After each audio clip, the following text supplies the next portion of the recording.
Seigneur Jésus. Alléluia. Gloire à Dieu. Amen. Quelqu'un donne un bon amen. Quelqu'un donne un bon amen. Gloire à Jésus. Alléluia. Merci Seigneur. Amen. Nous rendons grâce à Dieu qui nous conduit en ce quel jour? Cinquième. En ce 5e jour de jeûne. Amen, amen, amen. On bénit Dieu. Ça va vite, hein? Ah. Alléluia. Gloire à Dieu. Amen. Donc la prochaine fois, on va faire 40. Amen. Il y a longtemps, on n'a pas fait 40. Hein? Les derniers 40 jours, c'était quand? 1999. Non, 2019. Non, on a fait 40 jours de 2019 à 2020. On était en 2020. Janvier 2020. Ok. Donc je crois que janvier 2023 là, un bon 40. Alléluia. Vous ne seriez pas trop, qu'est-ce qui se passe? Amen. Gloire à Jésus. Vous êtes déjà fatigué? Merci Seigneur. Amen. Gloire à Jésus. Nous allons directement aller dans la parole du Seigneur qui va orienter notre prière d'aujourd'hui. Alléluia. Déjà dans l'esprit du jeûne, nous avons aujourd'hui prié par rapport aux séductions, demandé la grâce de Dieu d'ôter ce qu'il y a de mauvais, de nous préserver des pièges de l'ennemi dans nos relations, dans notre vie, que Dieu fasse de nous des personnes de paix, qui nous accorde la paix. Nous avons prié pour le cœur, pour le pardon, que Dieu nous aide à être la lumière. Nous avons demandé ces choses à Dieu pour 2020, que Dieu nous accorde de marcher dans cette attitude. Amen. Et les proclamations du jour et l'onction que nous allons faire aujourd'hui vont aller dans ce sens. Amen. Alors, on va ouvrir nos Bibles, on va lire le passage originel à partir duquel Jésus a publié l'année nouvelle. Donc, lorsque Jésus commence son ministère, un des premiers textes qu'il lit, c'est celui un des premiers textes qui est mentionné, c'est le texte de Luc chapitre 4, verset 18, où le Seigneur Jésus dit: l'Esprit du Seigneur, l'Éternel est sur moi, il m'a oint pour annoncer. Donc, d'où j'ai parlé maintenant donc, de l'importance de vos confessions. Parce que annoncer, c'est confesser, c'est déclarer. Donc, annoncer une bonne nouvelle. Alléluia. Donc, Jésus ne dit pas, par exemple, ici, pour aller donner l'argent aux pauvres. Il dit pour annoncer une bonne nouvelle aux pauvres. Donc, pour qu'un pauvre sorte de sa pauvreté, ça ne commence pas par l'argent qu'il reçoit, mais ça commence par des paroles qu'il reçoit.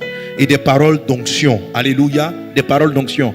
Donc, si les années auparavant, les années passées, tu as souffert de pauvreté spirituelle, matérielle, financière, parce que le terme pauvre ici touche tous les domaines. Amen. Il faut d'abord annoncer. La confession précède le changement, la victoire. Tout est engendré par les paroles. Il faut vraiment savoir ça. Tout est engendré par la confession. Même pour des personnes muettes, il y a ce qu'elle déclare en elle. La Bible dit que la femme qui avait la perte de sang depuis 12 ans, elle se disait en elle. Donc elle avait une confession interne. Amen. Parce qu'il y a une différence. Il y a des pensées et puis il y a des confessions internes. Il y a des choses que tu déclares, tu arrêtes, et puis tu dis des choses, tu confesses dans ton cœur. Donc cette femme-là confessait que si elle touchait Jésus, elle allait être guérie. Donc elle a confessé et c'est ce qui lui est arrivé. Et Jésus lui a dit: ta foi t'a sauvé. Sa foi, quelle a été sa foi? Sa foi, ça a été de confesser. Sa foi, ça a été de confesser et de maintenir sa confession malgré toutes les personnes qu'elle voyait autour de Jésus qui visiblement n'étaient pas guéries.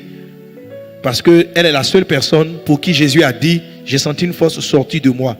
La force n'est pas sortie de Jésus pour aller toucher d'autres personnes.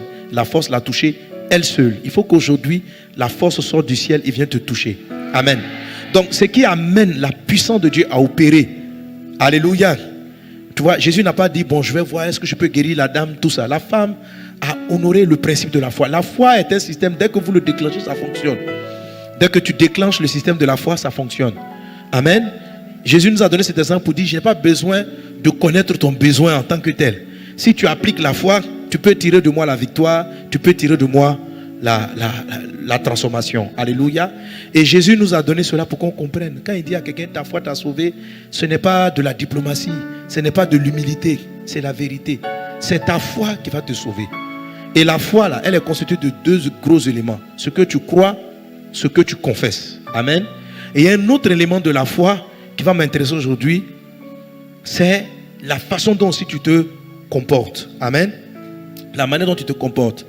Mais la manière dont tu te comportes peut être précédée, c'est-à-dire qu'il peut être précédé, mais doit être précédé par tes confessions. Alléluia. Alors maintenant, on va lire donc le texte de base, c'est-à-dire celui à partir duquel Jésus s'est inspiré pour dire, je suis venu annoncer une bonne nouvelle aux pauvres, guérir les malades.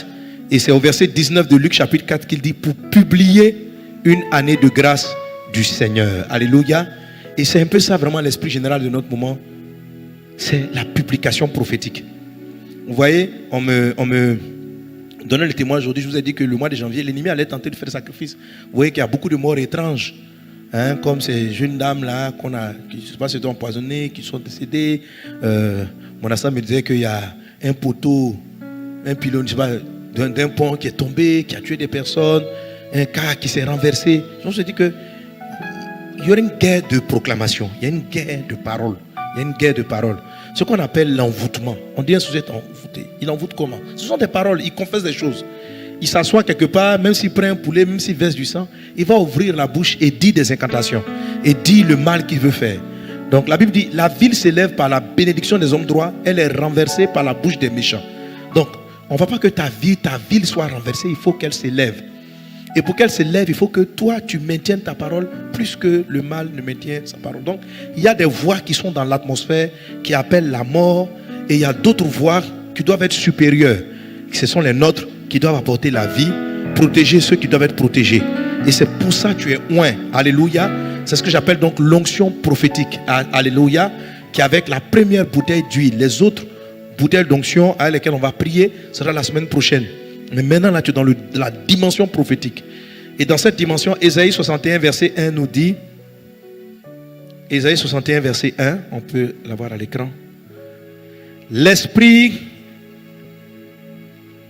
Ésaïe 61 verset 1. L'Esprit du Seigneur l'Éternel est sur moi, car il m'a oint pour porter de bonnes nouvelles aux pauvres. Amen. Là, comme j'espère que vous allez vraiment me suivre. Amen, s'il vous plaît. Alléluia. Donc, l'Esprit du Seigneur l'Éternel est sur moi, car l'Éternel m'a oint pour porter de bonnes nouvelles aux malheureux. Amen.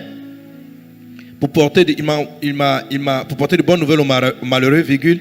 Il m'a envoyé pour guérir ceux qui ont le cœur brisé, pour proclamer aux captifs la liberté et aux prisonniers la délivrance. Alléluia. Amen.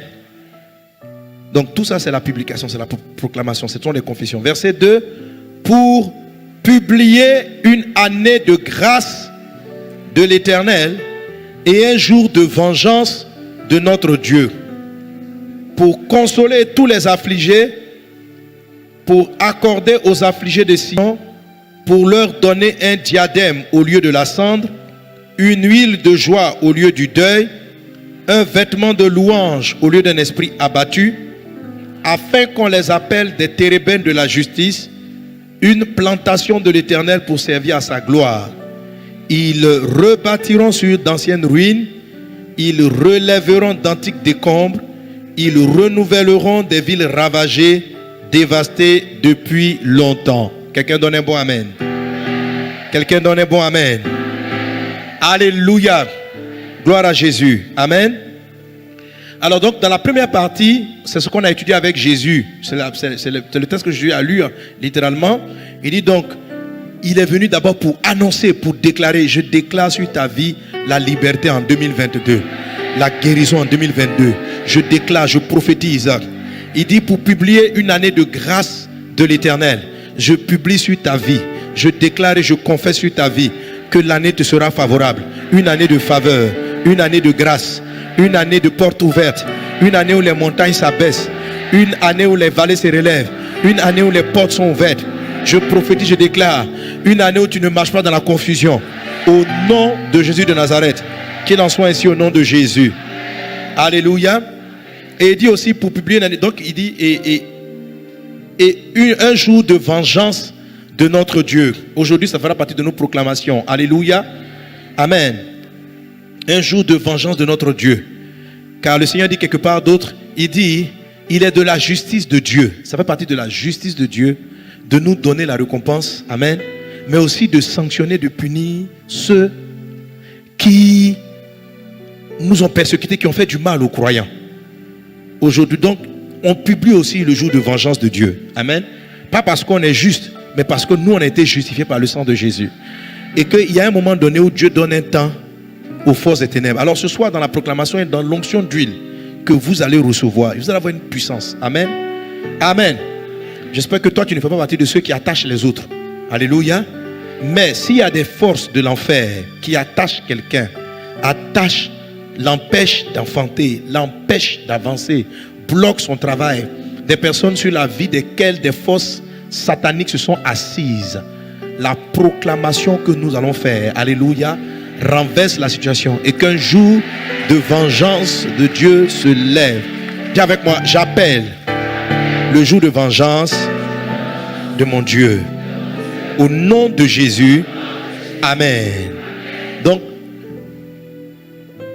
c'est notre mission aussi de publier le temps de la rétribution des méchants. Amen. Le temps de la rétribution des méchants. Il faut que ceux qui s'asseyent dans les ténèbres et qui invoquent et qui appellent la mort sur la population, des sacrifices par des gens qui sont assis, qui planifient, qui travaillent avec le diable, qu'ils aient la rémunération, la monnaie de ce qu'ils ont fait, qu'ils sentent que, amen, il y a des lumières dans cette nation qui éclairent et que Dieu est vivant et qu'ils ne vont pas année après année impunément tuer, massacrer, détruire impunément.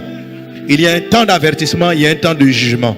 Que le temps de jugement, le temps de vengeance de notre Dieu se lève contre le méchant qui ne veut pas se repentir, contre celui qui ne veut pas se repentir de ses mauvaises œuvres, contre celui que Dieu a averti et qui ne veut pas comprendre. Et que les captifs soient libérés dans le nom de Jésus.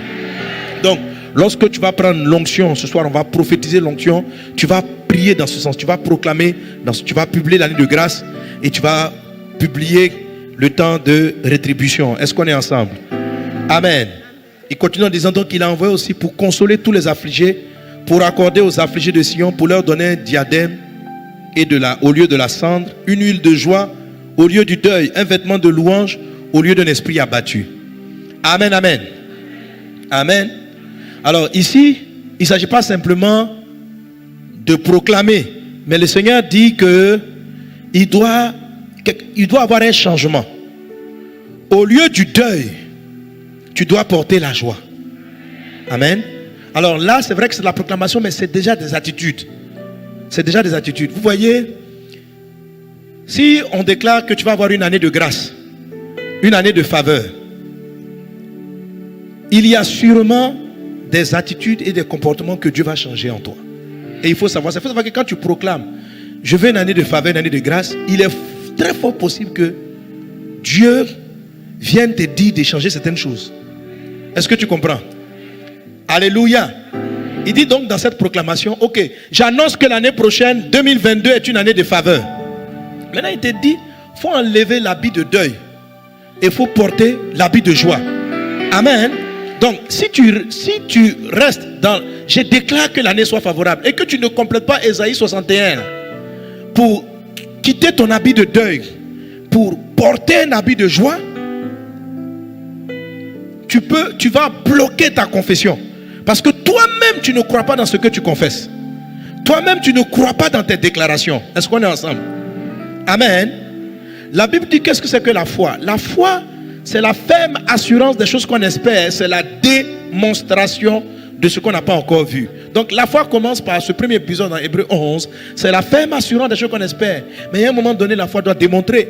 La Bible dit que si tu demandes juste à Dieu, que tu crois que tu l'as reçu, alors tu la verras s'accomplir. Est-ce qu'on est ensemble? Comment est-ce que je peux démontrer que je crois que j'ai reçu?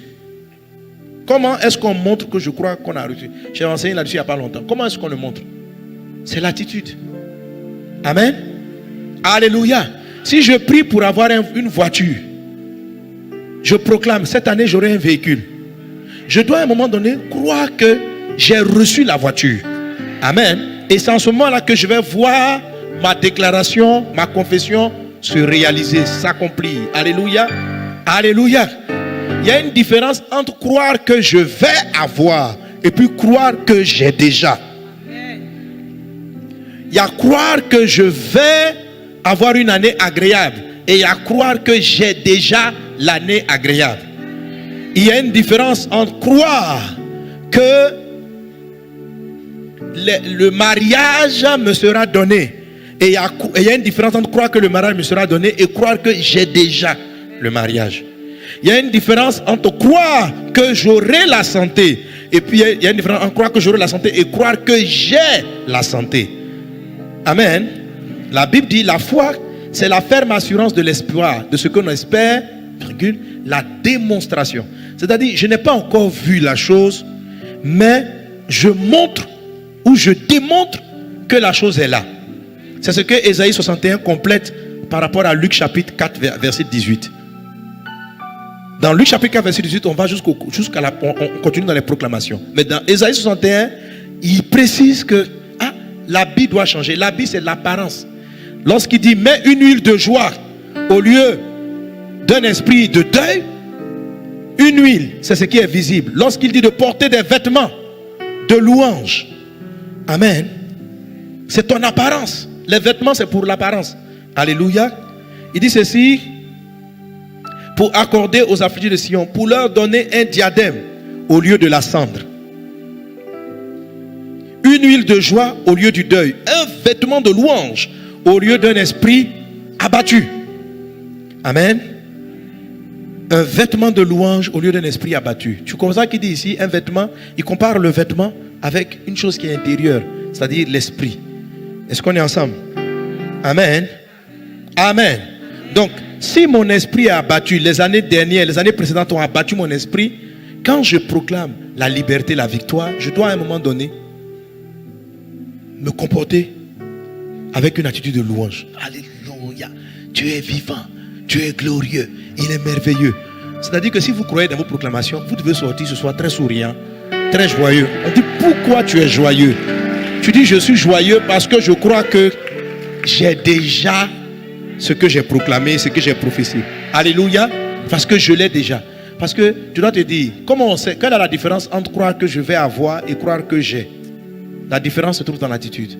Celui qui a, en fait, pour savoir, il faut t'imaginer, le jour où tu auras, qu'est-ce que tu feras? Si tu prophétises, tu déclares, je proclame que 2022,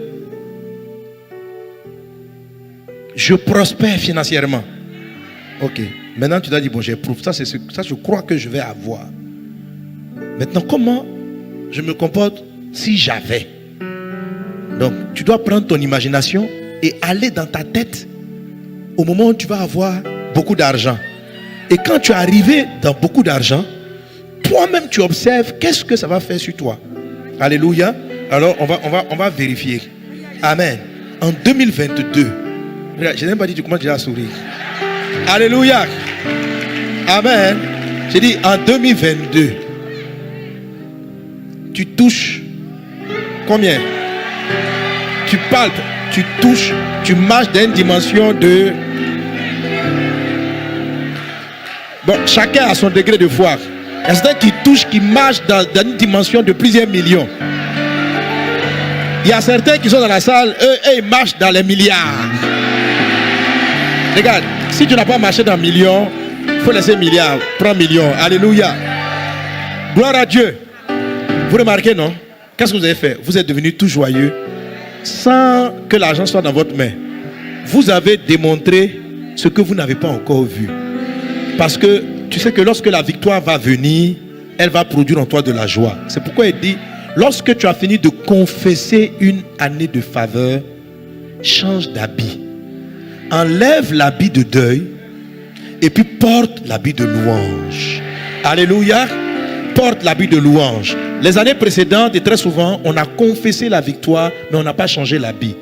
Donc, nous-mêmes, sans changer d'attitude, si on ne change pas d'attitude, on annule ce que nous-mêmes on a prophétisé. Parce que On n'y croit pas.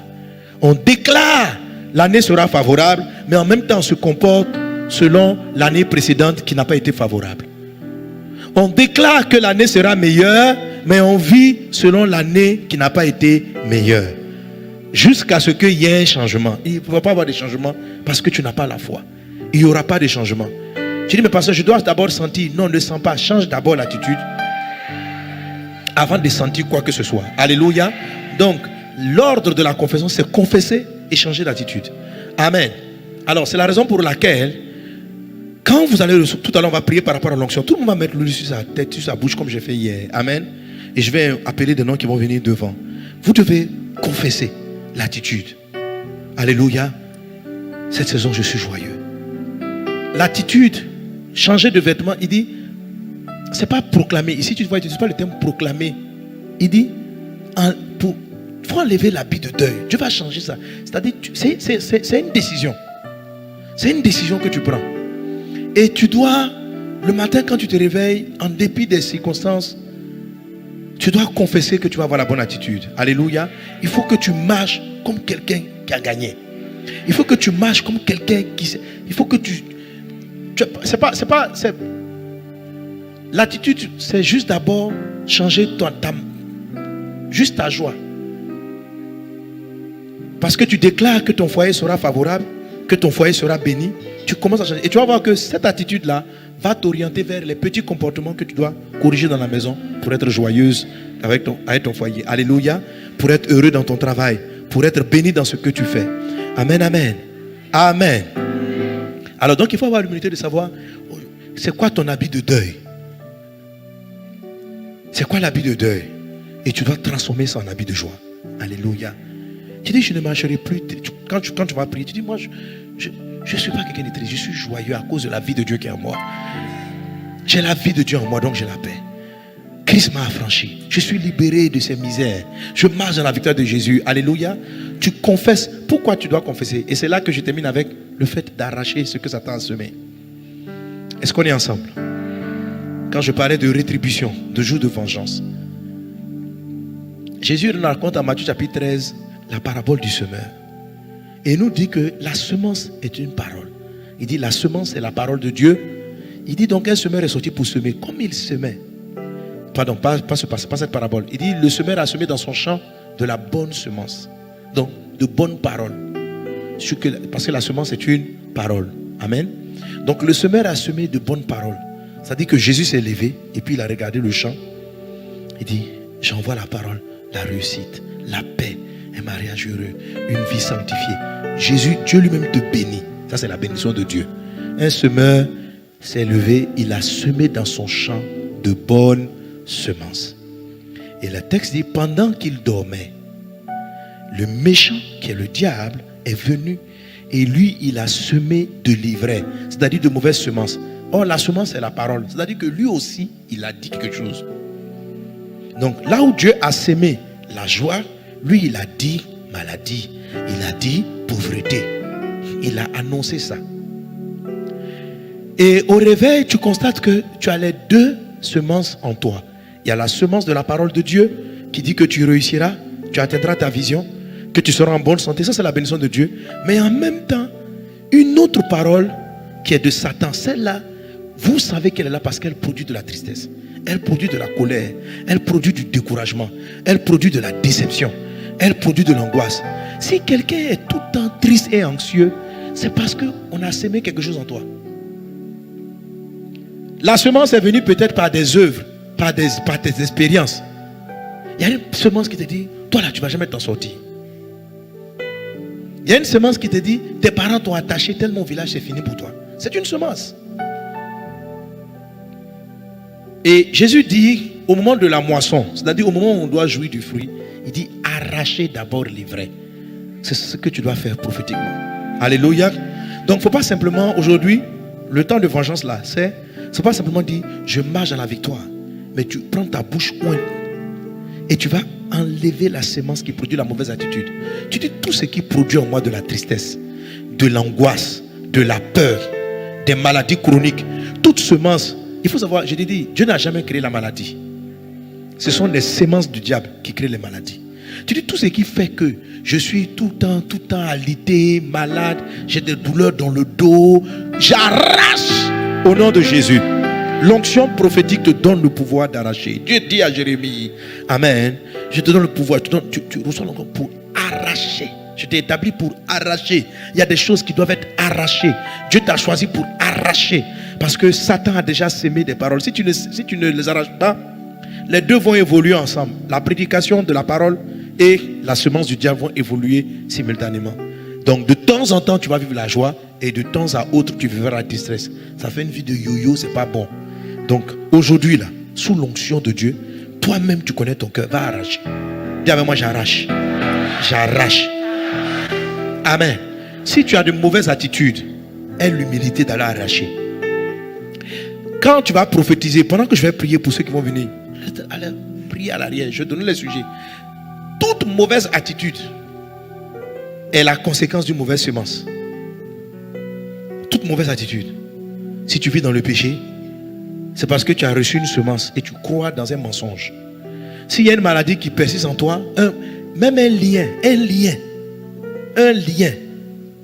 Jésus dit quoi? Vous connaîtrez la vérité et la vérité vous affranchira. Alléluia.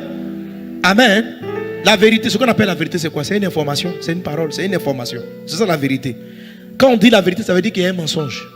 Donc vous connaîtrez la vérité et la vérité vous affranchira. Donc si tu n'es pas affranchi, c'est que tu as connu un mensonge.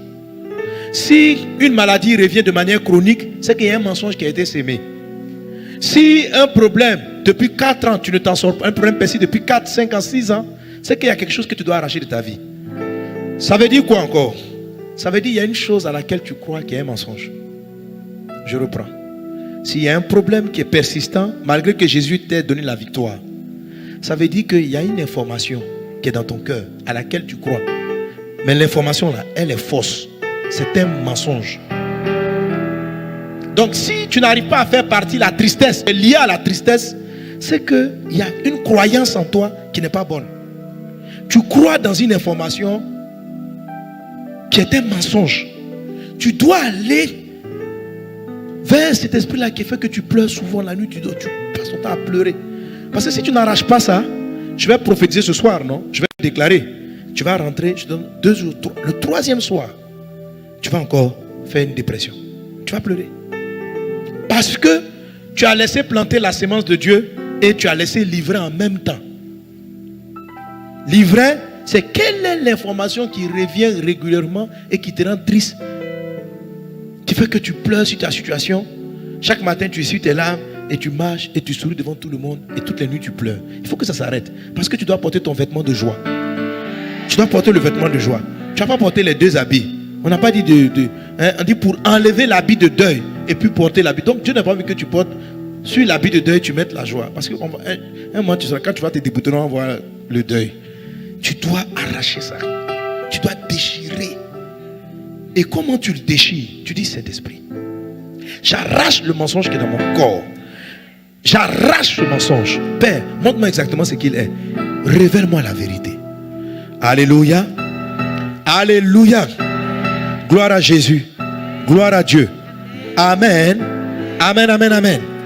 On m'a raconté l'histoire d'une jeune dame. Je ne sais pas si c'est passé vraiment qui m'a raconté l'histoire d'une dame qui était totalement paralysée dans sa foi parce qu'elle était remplie de peur. Elle est remplie de peur. Elle avait peur.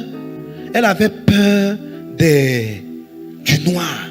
Quand elle a peur des ascenseurs. Donc, dès qu'elle est seule, elle a peur. Et la peur d'être seule la prédisposée à tellement chercher des hommes, des personnes avec qui elle allait être. Donc, c'est pas quelqu'un qui aurait dû normalement avoir une vie de débauche. Mais elle a peur d'être seule. Donc, il faut toujours qu'elle soit avec quelqu'un. C'est une fille avec un homme. Elle avait peur. Et quand ce type de prière de confession arrivait, qu'elle a commencé à déclarer, l'Esprit Saint est parti lui montrer d'où venait sa peur. Comment Satan avait semé le mensonge. Quand elle était enfant, je crois que des gens sont venus braquer ses parents. Et je ne sais pas s'il y a eu mort ou quoi, mais elle, on l'a pris puis on l'a jeté dans un coffre. Dans le coffre de la voiture, on a fermé le coffre. Elle était enfant. Et ça l'a traumatisée. Donc tout ce qui est renfermé, elle s'est retrouvée seule. Je ne sais pas si les gens ont enlevé ses parents, elle s'est retrouvée seule. Après, les gens ont ouvert le coffre de la voiture. Des années après, malgré qu'elle soit venue dans la vie chrétienne, Cette peur, elle était tout le temps traumatisée. Ça empoisonnait son âme, empoisonnait sa vie. Et il a fallu que Dieu lui envoie la vérité. La vérité, c'est que elle n'est pas seule. Jésus a dit ceci: je ne te laisserai jamais orphelin. Je suis toujours avec toi. Ça, c'est la vérité. Tu crois ça? Ou bien tu crois que quand les gens ne sont pas avec toi, tu es seul. Pourquoi tu n'es pas seul? Jésus est avec toi. Donc il y a un mensonge qui dit, vous savez, si vous avez la sensation que vous êtes seul, il vous sera très difficile de vous marier. Amen. Alléluia. Alléluia. Parce que la solitude que vous recherchez dans votre mari, là, il y a une solitude qui n'est comblée que par Dieu seul. Un mari ne peut pas te donner ça. Une femme ne peut pas te donner. Donc quand vous cherchez à être marié, et dans votre cœur, Dieu voit que c'est la solitude que lui, il est censé combler. Il va te dire, Seigneur, j'ai besoin d'un homme. Il va te dire, je suis là. Tu dis, non, moi je vais me marier. Il dit, non, ma fille, moi d'abord, j'étais avec Adam. Adam n'était pas vraiment seul, j'étais avec Adam. Et puis maintenant, je lui dis, il n'est plus bon. Ça veut dire, je vais te faire accompagner par une femme. Donc, mais toi-même là, je ne suis pas là. Tu me vois. Je suis là, mais tu ne me vois pas. Et sur ça, tu veux compléter un homme. Mais cet homme-là sera comme un Dieu dans ta vie. Cet homme-là va te contrôler. Cet homme-là, il va te détruire parce qu'en fait, tu n'as pas Dieu. Je ne suis pas là. Et si cette relation-là n'aboutit pas, elle va te ruiner le moral parce qu'en fait, cet homme-là représente tous tes espoirs. Mais quand Dieu est avec toi, un homme ne peut pas trop faire le malin sur toi. Est-ce que tu comprends? Alléluia. Parce que toi-même, tu as de la valeur parce que tu n'es pas seul. Tu es avec ton Père. C'est ton Père qui est dans le ciel. Donc, la conscience, et Dieu a enlevé la peur qui détruisait sa vie maritale, simplement en lui révélant la vérité. Il dit, vous connaîtrez la vérité. La vérité, c'est lorsqu'elle a compris qu'en réalité, quand elle est dans sa chambre sans personne, il y a quelqu'un. Il est là. Il n'a pas besoin que tu sentes. Il est là. Il dit, je suis avec toi. Je ne vous laisserai pas orphelin. Il dit, je suis avec vous jusqu'à la fin du monde. Mes amis, écoutez, dans la vérité, quand on prie puis on dit au Seigneur, viens au milieu de nous, c'est une prière qui énerve Dieu. Nous avons besoin de ta présence. Viens. Il veut dire, mais je suis où? Je te dis que je suis avec toi tous les jours. Je suis avec toi. C'est pas maintenant que tu vas m'appeler. Dis, Seigneur, je sais que tu es là. Je veux juste sentir ta présence. C'est plus juste que de lui dire, viens. Il va venir comment encore? Il dit, je suis avec toi jusqu'à la fin du monde. Tu lui dis, viens. Oh Dieu, nous voulons ta présence. Viens dans l'église. Viens. Devenir comment? Devenir comment? Il est déjà là. C'est ça les gens qui disent, viens. Oh, il est déjà là. Donc, dès qu'il voit que quelqu'un qui dit, waouh, c'est dit, voilà. Comme il tremble, c'est là Dieu est là. Mais c'est pour ça que vous tombez sur les faux prophètes. Parce que vous croyez que c'est quand quelqu'un fait chut, que Dieu est présent. Oh, Dieu était déjà là. Donc, vous commencez à avoir la foi dans des sensations et non dans la vérité de la parole. Tu crois dans des mensonges, c'est pourquoi Satan te pollue. Tu vas arrêter, tu vas arracher prophétiquement tout mensonge. Amen. Et chaque mensonge te sera levé au fur et à mesure de cette année. Dieu va te dire, ça c'est un mensonge qui est dans ton cœur. Tu penses que tu es seul. Oh, moi je suis avec toi. Tu penses que tu n'as rien. Oh, je t'ai tout donné. Et tu vas dire, je reçois la vérité. J'arrache le mensonge qui m'a fait croire que je suis pauvre. C'est pourquoi il dit, si quelqu'un était faible, qu'il dise qu'il est fort. Parce qu'en Christ, tu es toujours plus fort. L'apôtre Paul dit, je puis tout par celui qui me fortifie. Ça c'est la vérité. Le mensonge, c'est celui que Satan te dit que tu es faible, que tu ne peux pas, que tu n'y arriveras pas. Ça c'est pas vrai. Parce que Dieu t'a déjà pourvu la force. Dieu t'a déjà donné. Dieu t'a déjà donné. Est-ce qu'on est ensemble? Est-ce qu'on est prêt à prier? Alléluia. Amen. Alors prends ton huile, lève-toi. On va prophétiser. Je prophétise. Donc cette onction d'huile que tu tiens aujourd'hui, tu vas mettre l'huile sur ta tête et sur ta bouche. Amen. Est une onction qui proclame un vêtement nouveau, qui arrache le mensonge dans les mensonges du diable et qui se revêt de l'habit de joie. Donc tu vas prophétiser. Si tu étais quelqu'un qui avait un esprit abattu, c'est-à-dire abattu, ça peut vouloir dire fatigué. Tu as un esprit qui est fatigué. Un esprit abattu, ça parle de la lassitude. Un esprit abattu, c'est un esprit de lassitude. Tu es fatigué, tu es abattu. Tu marches comme si tu es découragé, comme si tu n'as plus d'espoir, comme si tu n'as plus d'attente. Ça, c'est la conséquence d'un mensonge. Tu arraches l'esprit abattu. Tu portes un vêtement de joie, un vêtement de fête. Tu portes la victoire. Aujourd'hui, quand tu sors de cette salle, tu sors dans la victoire. Tu n'as pas besoin de voir. Tu demandes ce que tu n'as pas encore vu. Alléluia. Lève